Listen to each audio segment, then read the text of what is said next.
He didn't call them that night. Well, he had bingo to go to, and anyway, he didn't have a phone at home.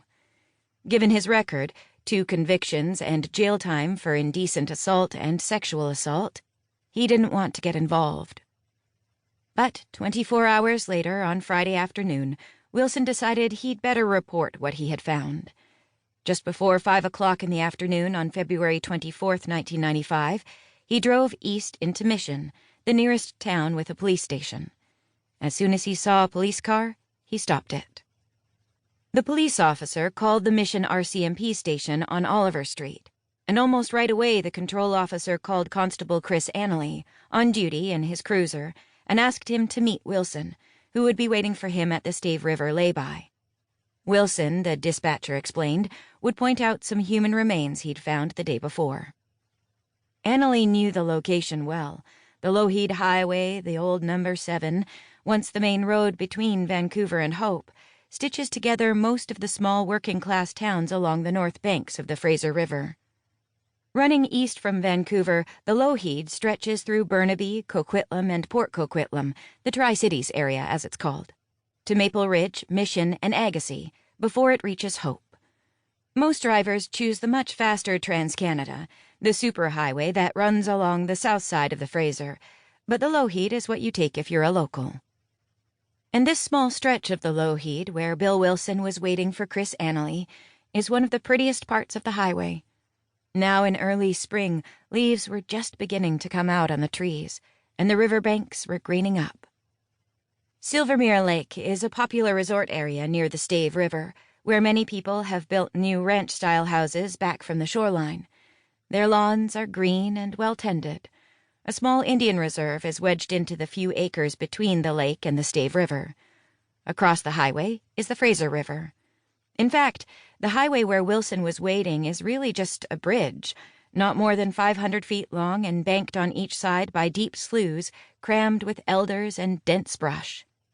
The south side, beside the Fraser, crowded here with log booms, is where the main Via Rail track runs on its way east toward Toronto, perhaps a couple of 100 feet from the road. Local fishermen, most from the Stave River Band, often make their way down the bank on the side to cast their lines into the river for salmon. When Annally pulled his cruiser into the lay-by, he spotted Wilson waiting for him. Wilson led the policeman down the steep bank to an area about halfway between the highway and the train track. 3 large rocks left over from the highway construction bumped up through the reeds and bracken. Water still pooled in the low spots, but Annally could see the small dark object on the ground in front of the rocks. No question, he thought. Wilson's right. It's a human skull. Annally hurried back to his car and grabbed his radio. "We need a camera here right now," he told Corporal Brad Zallis, the officer in charge of the detachment. The men didn't have long to wait. Zallis was there by 5:35 p.m., when there was still enough light left to get a few decent pictures of the skull on the ground. In fact, it was just half a skull, split in half vertically, cleanly, from the crown down through the back of the head and the jawbone in front. A small scrap of the first vertebra was attached to the neck, but there was no sign of the other half of the head. What they were almost certain of, however, was that this skull had not been there a long time. Scraps of white flesh clung to the areas around the eye socket, and the nose was still attached. For a minute, the officers talked about whether or not the area was a crime scene, but on the whole they thought not.